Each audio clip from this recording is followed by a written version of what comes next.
গীত সংহিতা 25 অধ্যায়।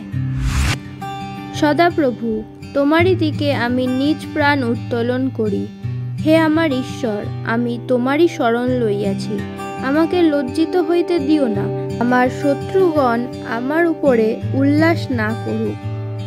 যে সকল লোক তোমার অপেক্ষা করে তাহারা লজ্জিত হইবে না।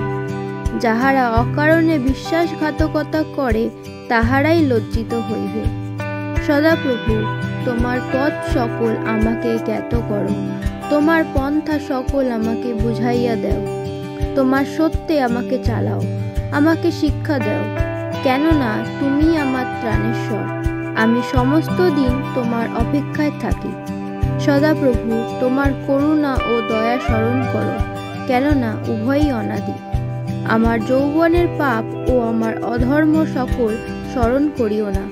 সদাপ্রভু, তোমার মঙ্গল ভাবের অনুরোধে তোমার দয়ানুসারে আমাকে স্মরণ করো।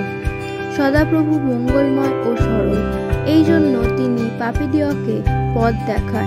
তিনি নম্রদিওকে ন্যায় বিচারের পথে চালান, নম্রদিওকে আপন পথ দেখাইয়া দেন। যাহারা তাহার নিয়ম ও সাক্ষ্য পালন করে তাহাদের পক্ষে সদাপ্রভুর সমস্ত পথ দয়া ও সত্য। তোমার নামের গুণে হে সদাপ্রভু আমার অপরাধ ক্ষমা করো, কেননা তাহা গুরুতর।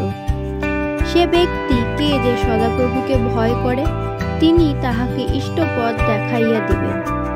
তাহার প্রাণ কুশলে বাস করিবে, তাহার বংশ দেশের অধিকারী হইবে। সদাপ্রভুর গুড় মন্ত্রণা তাহার ভয়কারীদের অধিকার।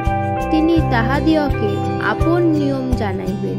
আমার দৃষ্টি নিরন্তর সদাপ্রভুর দিকে, কেননা তিনি আমার চরণ জাল হইতে উদ্ধার করিবেন। আমার প্রতি ফেরো, আমার প্রতি কৃপা করো, কেননা আমি একাকী ও দুঃখী। আমার অন্তঃকরণের যন্ত্রণা বাড়িয়াছে। আমার কষ্ট সকল হইতে আমাকে নিস্তার করো। আমার দুঃখ ও আয়াসের প্রতি দৃষ্টিপাত করো। আমার সমস্ত পাপ ক্ষমা করো। আমার শত্রুগণকে দেখো, কেননা তাহারা অনেক। তাহারা দুরন্ত দেশ ভাবে আমাকে দেশ করে। আমার প্রাণ রক্ষা করো, আমাকে উদ্ধার করো, আমাকে লজ্জিত হইতে দিও না, কেননা আমি তোমার শরণ লইয়াছি। সিদ্ধতা ও সরলতা আমাকে রক্ষা করুক, কেননা আমি তোমার অপেক্ষা করিতেছি।